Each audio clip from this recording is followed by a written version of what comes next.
বাউলরা দেখবেন বহু কথা বলে, তারা বলে যে কোরআনে কোথায় আছে যে গান হারাম।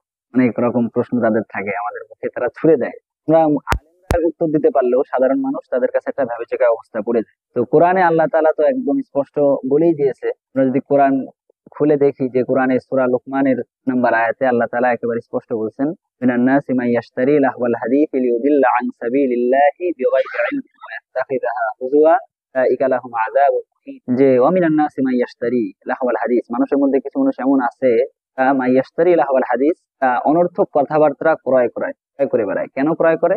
বলছে লিয়ুদিল্লা আন সাবিলিল্লাহি বিগাইরি ইলম, যাতে করে অজ্ঞতাবশত তারা মানুষকে আল্লাহর পথ থেকে তারা বিরত রাখতে পারে।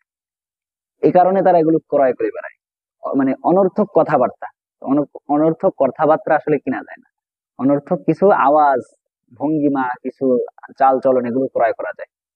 এবং ওয়াত্তাখিযাহা হুজুয়া, আল্লাহর রাস্তাকে তারা ঠাট্টা করে। তো উলাইকা লাহুম আযাবুম মুহিন, এরা তারাই, তাদের জন্য রয়েছে কঠিন শাস্তি। তো আব্দুল ইবনে মাসউদ রাদিয়াল্লাহু তাআলা আনহু তিনি বলেছেন এটা তারা বাদ্য উদ্দেশ্য, এই যে লাহওয়াল হাদিস, অনর্থক কথাবার্তা। এবং হাসান বসরি রাহমাতুল্লাহ আলাইহি তিনি তো একদম স্পষ্ট বলেছেন যে এই আয়াতটা গান বাদ্য নাযিল হয়েছে। এই আয়াতের উদ্দেশ্য এটা যে গান বাদ্য হারাম।